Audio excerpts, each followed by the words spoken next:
नमस्कार साथियों, मैं आपका मित्र आशीष तायल WCL संवाद की इस कड़ी में आपको मिलवाने जा रहा हूं वेस्टर्न कोलफील्ड्स लिमिटेड के महाप्रबंधक उत्पादन श्री AP सिंह सर से। सर, आज के इस कार्यक्रम में आपका बहुत बहुत स्वागत है। नमस्कार। नमस्कार सर, वित्त वर्ष 2025-26 के लिए WCL का कोयला उत्पादन लक्ष्य 69 मिलियन टन निर्धारित किया गया है। इस दिशा में 15 जनवरी 2026 तक 43 मिलियन टन उत्पादन प्राप्त होना लक्ष्य प्राप्ति की दिशा में किस तरह सकारात्मक संदेश है? साथ ही यह भी बताएं कि चालू वित्त वर्ष में उत्पादन लक्ष्य की प्राप्ति हेतु कौन सी रणनीतियां अपनाई जा रही हैं? 2025-26 के लिए हमारा कोयले का उत्पादन लक्ष्य 69 मिलियन टन निर्धारित किया गया है, जो ये दर्शाता है कि हमारी कंपनी का WCL का जो संसाधन है, जो प्लानिंग है, वो बहुत सुदृढ़ है और जो कार्य प्रणाली है उस पर पूर्ण विश्वास है। इसलिए इन विपरीत परिस्थितियों में भी 69 मिलियन टन का लक्ष्य दिया गया है। 15 जनवरी 2026 तक करीब 43 मिलियन टन का कोयला उत्पादन हम लोगों ने कर लिया है और हमें उम्मीद है कि 31 मार्च 2026 तक हम लोग अपने निर्धारित लक्ष्य को प्राप्त कर लेंगे, यानी हम लोग 69 मिलियन टन कोयला कर ही लेंगे। इसके लिए हम लोगों ने बहुत सारी नीतियाँ अपनाई हैं। हम लोगों ने ओवरबर्डन रिमूवल पर जोर दिया है और कोयले का उत्पादन पर जो प्लानिंग है उस हिसाब से हम लोग काम कर रहे हैं। इसके लिए नियमित समीक्षा होती है, बैठकें होती हैं और कहीं भी कोई दिक्कत होती है, जो ज़रूरी होता है, किसी भी तरह का जो डिसीजन लेना होता है वो तुरंत ही लिया जाता है, ताकि हमारा कोई भी काम रुके नहीं और सुचारू ढंग से हम अपने लक्ष्य की तरफ आगे बढ़ते रहें। सर, वित्त वर्ष 2025-26 के लिए WCL का 390 मिलियन क्यूबिक मीटर OBR लक्ष्य के सापेक्ष दिसंबर 2025 तक 234 मिलियन क्यूबिक मीटर OBR निष्पादन को आप कैसे आंकते हैं? OBR निष्पादन में निरंतर सुधार से कोयला उत्पादन को किस प्रकार गति मिल रही है? देखिए, 2025-26 में हमें OBR का जो टारगेट था, लक्ष्य था, 390 मिलियन क्यूबिक मीटर था। इस बार बारिश ज़्यादा हुई, बरसात का मौसम एक्सटेंड कर गया, तो उसके चलते हमारा वो भी बीच में थोड़ा सा कम हुआ, जो अभी आप फिगर 234 तक हम लोग पहुँचे हैं। अभी हम लोगों का डेली करीब 1450 से लेके 1500 क्यूबिक मीटर के बीच में OBR रिमूवल डेली हो रहा है और इस हिसाब से हमें उम्मीद है कि हम अपने लक्ष्य की प्राप्ति कर लेंगे। और अभी विगत समय में हम लोगों ने अपने जो माइनिंग कंडीशन है, यहाँ पर एक चीज़ आप नोट करेंगे कि स्ट्रिपिंग रेशियो और कंपनी की तुलना में ज़्यादा है।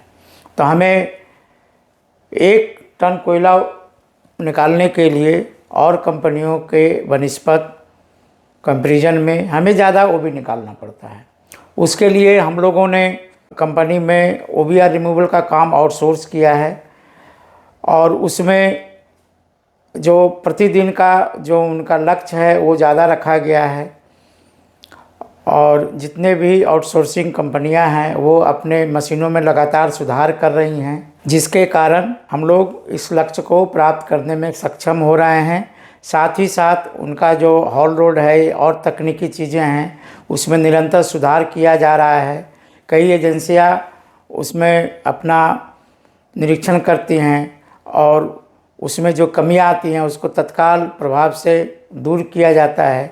तो इससे हमारा जो सेफ्टी है उसमें निरंतर सुधार होता है और हम सुरक्षित रहते हुए जब काम करते हैं तो हमारा आउटपुट, हमारा उत्पादकता ऐसे ही बढ़ जाता है। तो इन्हीं सब टारगेट के साथ हम लोग 25-26 में आगे बढ़ रहे हैं। OB जब रिमूव होता है तो कोयले का एक्सपोजर होता है, अनावरण होता है। ओपन कास्ट में ही OB रिमूवल होता है। एक तरह से आप समझिए कि ओपन कास्ट में OB रिमूवल मेन काम है। OB रिमूव नहीं होगा तो कोयला एक्सपोज नहीं होगा, तो कोयला निकलेगा नहीं, कोयले का उत्पादन नहीं होगा और अपने टारगेट से पीछे रह जाएंगे।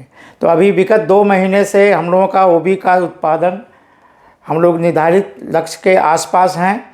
तो हमें पूरी उम्मीद है कि हमें जो जितना भी कोयला हमें निकालना है जो लक्ष्य प्राप्त करने के लिए जितने कोयले की आवश्यकता है एक्सपोज कोयले की, वो हम कर लेंगे और हम ओबी के साथ कोयले का भी टारगेट कर लेंगे। सर, WCL में 6 सरफेस माइनर से दिसंबर 2025 तक लगभग 14 मिलियन टन कोयला उत्पादन हुआ। WCL द्वारा आधुनिक तकनीक के सफल उपयोग को यह किस तरह से दर्शाता है? कंटिन्यूस माइनर तथा सरफेस माइनर जैसी तकनीकों का उपयोग आप WCL के लिए कितना महत्वपूर्ण मानते हैं? देखिए, surface miner open cast mine के लिए आज के डेट में उच्चतम तकनीक है। इससे क्या फ़ायदे हैं? एक तो कि इसकी स्पीड बहुत अच्छी है, दूसरा इसमें ड्रिलिंग ब्लास्टिंग का हमें ज़रूरत नहीं पड़ती है, ये कोयले को डायरेक्ट काट लेता है। और वहाँ डस्ट सप्रेशन के लिए मशीन में ही वाटर स्प्रेइंग का ड्रम में व्यवस्था रहती है, इसलिए इन्वायरमेंट फ्रेंडली है, पर्यावरण में कोई नकारात्मक असर नहीं पड़ता है और उत्पादकता में बहुत बढ़ोतरी हुई है। इसमें उत्पादकता में चूँकि हमें बहुत सारी चीज़ों से छुटकारा मिल जाता है, जैसे ब्लास्टिंग हजार्ड बंद हो गया, तो हमें सिर्फ कोयला काटना है और वहाँ पर से पे लोडर और टिपर के मदद से कोयले को वहाँ से ट्रांसपोर्ट करके सरफेस या साइडिंग में ले जाना है। तो इस तकनीक से हमें जहाँ भी हमें मौका मिल रहा है, WCL ने प्रिंसिपल में लाया है कि हम जो उत्पादन में सरफेस माइनर को ही लगाएंगे जहाँ पर अनुकूल परिस्थिति है, जहाँ पर भी माइनिंग कंडीशन अनुकूल है वहाँ पर हम लोग सरफेस माइनर लगा रहे हैं। अंडरग्राउंड में हम लोग बहुत दिन से चाह रहे थे कि कंटिन्यूस माइनर टेक्नोलॉजी लगे।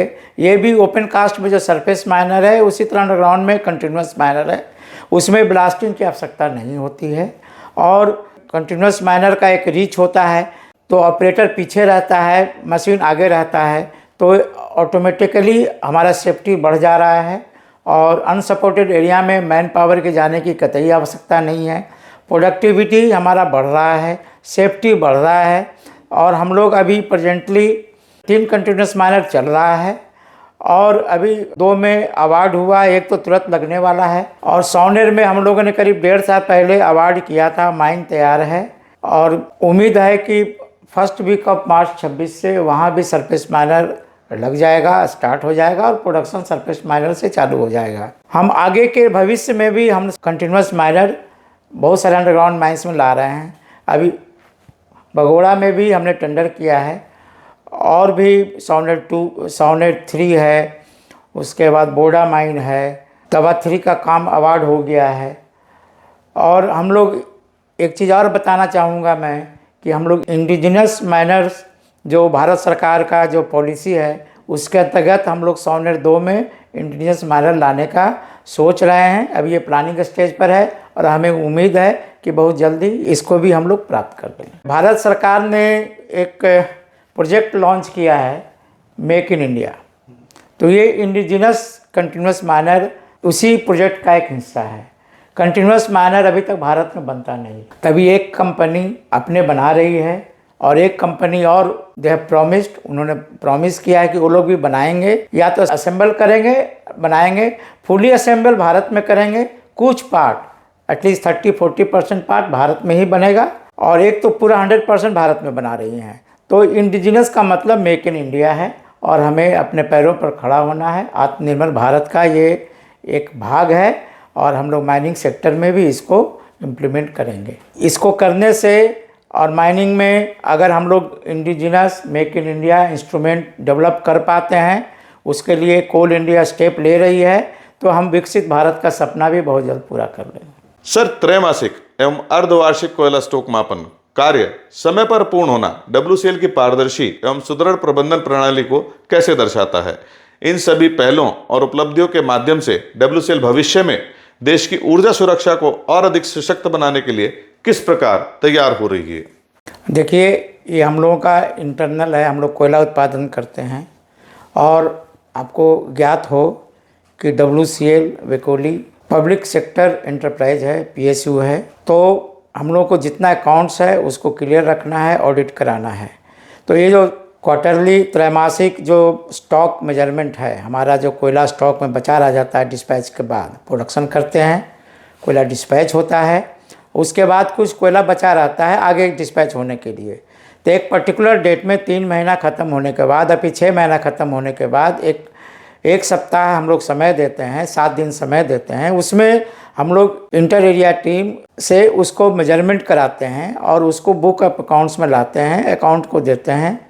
और इस तरह से पारदर्शिता का उत्कृष्ट उदाहरण है कि हम लोग सब कुछ पब्लिक डोमेन में ला के रखते हैं। इससे समय पर अकाउंटिंग का प्रोसेस कंप्लीट होता है। इसका दूसरा पहलू ये है कि इस तरह प्रक्रिया अपनाने से हमें और भी डिसीजन लेने में सुविधा होती है।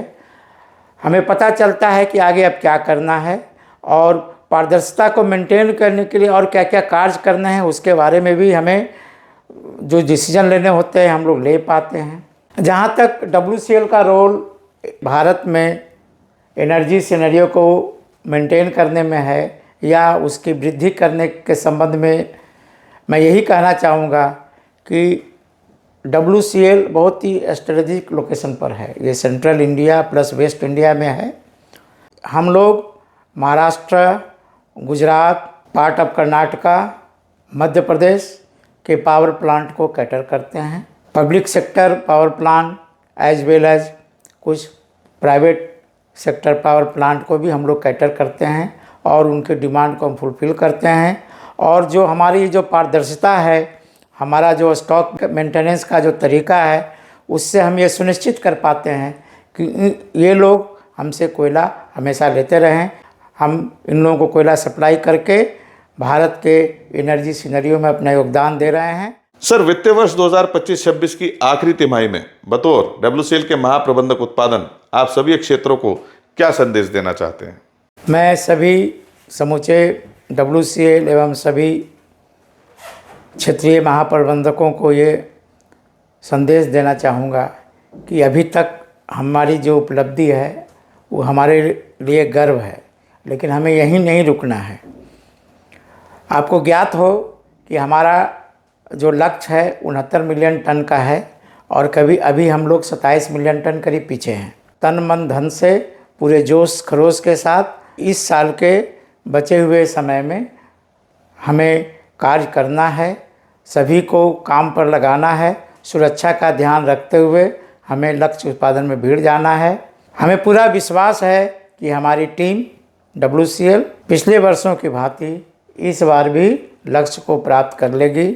हम लोग का जो हिस्ट्री है, अभी तक का जो इतिहास रहा है कि अंतिम क्वार्टर में सभी कठिनाइयों को दरकिनार करते हुए, सबसे लड़ते हुए हम लोग अपने लक्ष्य की प्राप्ति में हमेशा सफल रहे हैं। और मुझे विश्वास है कि हमारी टीम, सभी क्षेत्रीय महाप्रबंधक पूरी तरह सक्षम है और हम लोग अपने लक्ष्य को प्राप्त करेंगे। जय हिंद।